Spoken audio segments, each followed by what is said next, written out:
Mas'ud radhiyallahu anhu nyaritakeun ti Kangjeng Nabi bahwa poe anu terpilih teh aya opat lain sambarangan poe nu opat. Nomor kahiji yaumul Jumat. Poe Jumat teh lain sambarangan. Lantaran dina poe Jumat teh fiha sa'atun la yuwafiquha 'abdun muslimun yas'alullaha ta'ala syai'an min amri dunya wal akhirah illa atahu iyyahu. Ku Gusti Allah di jero poe Jumat teh aya hiji jam, aya hiji waktu anu teu pati ngakuran manusia seorang muslim di jero eta waktu kemudian menta baik urusan dunia maupun urusan akhirat langsung bakal dibere ku Gusti Allah. Poe Jumat tinggal jamna jam sabaraha teu dibejakeun ku Kangjeng Nabi. Apakah tas subuh, apa jam genep, apa jam 7, apa 8, 9, 10, apakah jam 12, apakah mantes Jumat atau asar, teu dibejakeun ku Kangjeng Nabi. Maksud teu dibejakeun abeh pulsa poe Jumat teh ulah ka mamana. Ulah ka mana coba lamun dijelaskeun, oh ieu teh waktuna teh jam 12 atau jam 12 kabehan ngintip jam 12 atawa jam hiji ngintip jam henteu pokona mah sapoe Jumat bae. Ulah aya nu sempet-sempet ka pasar, ulah aya nu sempet ka kantor bangkrut negara, ulah aya nu sempet bae ka mamana ka sawah pa Jumat mah geus bae aja kelan tasbih bae urang 10 tasbihna 9 jual hiji atuh siapa jualan keneh bae. Nah ieu poe Jumat lain lalagaan sebut daga sayyidul ayyam rajana poe Jumat. Mentak diprediksi mungkin bae waktu ijabahna teh sabada azan Jumat. Sabada azan tah sabada azan didinya waktu ijabah. Cik sakaol sabada salat sunnah. Begitu azan langsung salat sunnah tas setelah salat sunnah. Cik sakaol mah memeh imam naik ka mimbar didinya gegeraan menta.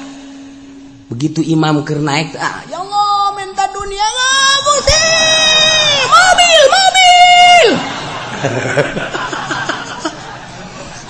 teu parugu ulah di embat isin jero hate bae. Siksa kaul mah antara khutbah 2 khutbah kahiji diuk tah di jero diuk didinya waktu ijabah. Siksa kaul mah beres khutbah kedua memeh dilaksanakeun salat Jumat. Siksa kaul mah ta salat Jumat. Siksa kaul deui mah jam hiji. Siksa kaul deui mah bada asar. Siksa kaul deui mah memeh azan maghrib. Tanu mantak poe Jumat mah geus bae ngintip jam bae. Di mana asal didinya pas orang mentang guys dibere langsung asal orang pas di waktu eta guys. Masya Allah ngan modelna eta okos Lailatul Qadar. Lailatul Qadar teh kan teu dijelaskeun ngan kebiasaana malam-malam ganjil padahal teu kitu. Kebiasaana malam lilikuran padahal teu kitu. Bebelasan gaya nu manggihan Lailatul Qadar. Abah nyongsrong urang Lailatul Qadar dengan modelna asal aya Lailatul Qadar bae malam eta urang tunduh dibentah-bentah ke kieu asa di mana tunduh tak ieu ge waktu ijabah teh geus kitu poe Jumat. Yes, nomor hiji poe Jumat. Nomor kedua yaumul arfah. Poe arfah lain lalagaan eta poe teh ngabogaan nilai anu pohara. Lantaran di mana terjadi poe arfah yubahillahu taala malaikatah. Allah ngabanggakeun diri terhadap malaikat. Cek Gusti Allah ya malaikati unzuru ila ibadi ja'u susan gubrun. Deuleu kumaraneh hamba-hamba aing anu dararatang di berbagai penjuru negara, di pelosok-pelosok dengan penuh karudinan. Poean arfah mah di Mekah ngan sakadar make dua helai. Eueuh nu make jas, eueuh nu make dasi teu berarti di hareupeun Allah mah jas jeung dasi. Kedeul banget lagi eueuh nu make ndeu ka arfah asup ka salon teh aya. Eueuh, tah dek apel ka salon mah. Ka Allah mah ruwag-ruwig tur kedewul boro-boro ngurusan awak bugu baju ge teu dipake ngan saukur dua helai. Cek Gusti Allah, hei malaikat pandang ku anjeun qad anfaqul amwal nyana daratang ka arfah aya nu ngajual sawah, aya anu ngajual mobil, aya anu ngajual buruan imah, aya anu ngajual kebo berikut jeung anak kotok-anakotokna. Tuh menghormati ka aing kabeh ge hayang. Lain bae nu ngoran nini bengking tuh deuleu Gusti. Aki-aki deuleu dararata. Hayang nyaos sia malaikat tuh.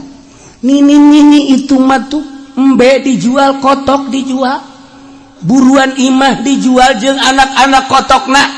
Nah, menghargai ka aing, hayang kapanggih jeung aing. Ternyata horenganan di negara nama pamarentah eta teh horeng ngaleglegan duit nyana. Nyana mah ngajual anak kotok, tapi negara mah geus sakean juta asal tanda tangan haji meunang. Pikir ku sia. Coba malaikat. Aneh tante. Lamun nyana ngajual anak kotok hayang kapanggih jeung aing, kumaon peta bupati hayang menang jatah, ku goblok-goblokna bupati, ku goblok-goblokna presiden. Tuh anak kotok dijual hayang kapanggih jeung aing nyana meuli Lexus tolong teh coba. Tapi eta mah begitu di Amerika lain di urang. Di Amerika tuh mana? Di Amerika begitu.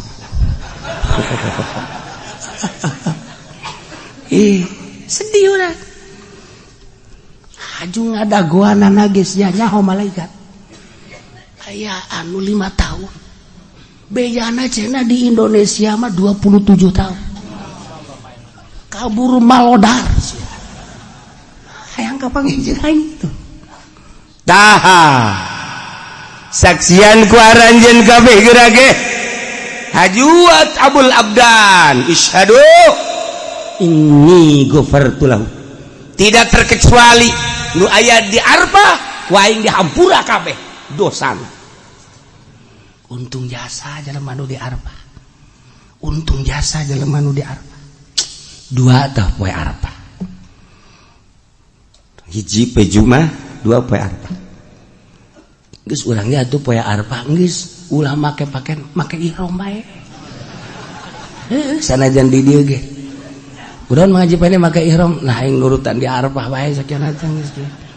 Kayak kieu bae geus set. Kajudaharna ge di lapangan. Nurutan di arfah bae di ditu. Ulah nyisiran banan kayak anakna mawa ka grogol misalnya.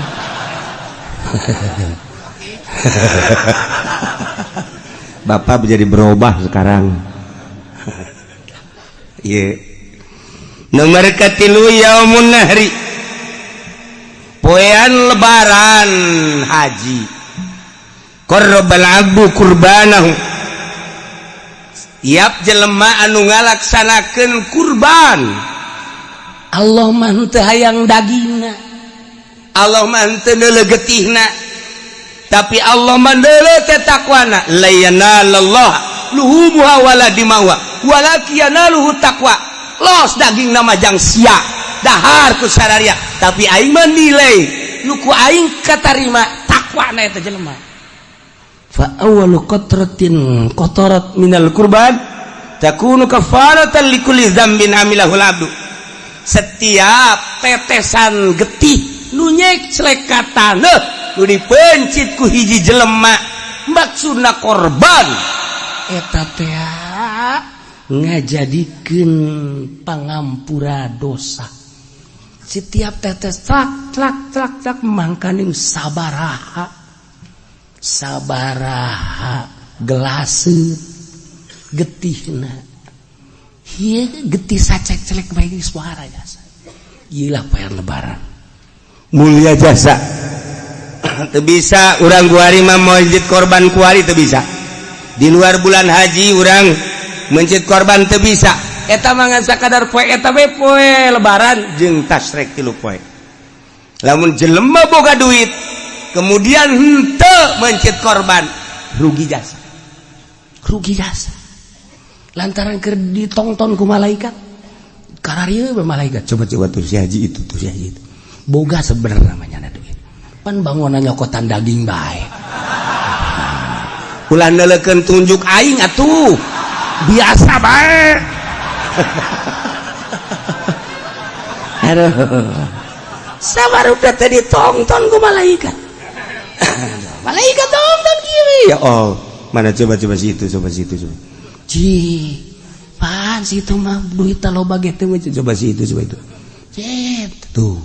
Malaikat, oh di itu tuh. Di itu masjid. Laporan, ya Allah. Itu mah tuh Pak anu mah di anu masjid. Cek Allah, guys. Bukakeun lawang sorga. Dibuka. Lantaran geus dihampura dosa. Masya Allah. Pokona mah geus siapkan kuari duit yang celengan jang meuli kebo sapoe 1 juta kurang yang celengan duitnya di mana?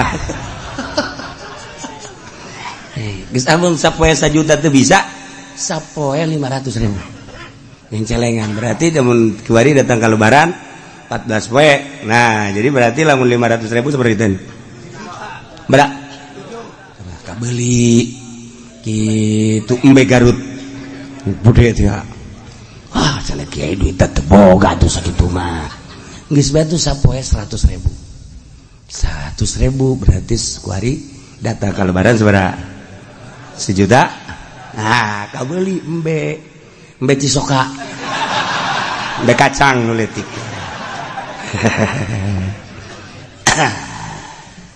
geus kuari mah lamun jadi tukang ngojek kuari sapoe-sapoena tah duit gojekna sing meunang 1 juta ceng celengankeun cek tukang ojek di mana horeng kiai boro-boro meunang 1 juta kadang-kadang babaturan mah nuhunnya sial tah babaturan emang ge ai babaturan mah numpang nuhunnya urang heuheuh eta tukang ojek teh atuh biasa we tapi lamun aya jahe mah cet deuk mayar ge enggak usah ikhlas saya mah udah jadi langganan aja dah saya mah ridho siap tuh tukang ojek masyaallah geus mah deui teu puguh karu eueuh logak naon direm karasa yang nyenud gak dia itu kak ojek di bareres 2 3 4 yaumul fitri poe lebaran fitri eta teh lain sembarangan poe lantaran diawali ku puasa setelah selesai puasa sebulan nyana seakan-akan dek nyokot gaji berangkat timah masing-masing ke masjid untuk mengambil gaji. Cek Gusti Allah, syahidukum ini qad ghafartulah. Kaing dihampura opat hiji poe Jumat ngeunggus kolot manggeus bae. Geus poe Jumat ulah ka mana? Geus kolot bang geus bae poe Jumat ulah ka mana? Ulah ka masjid-masjid di imah bae. Teu beres teh kolot. Poe Jumat, yaum Arfah, Lebaran, haji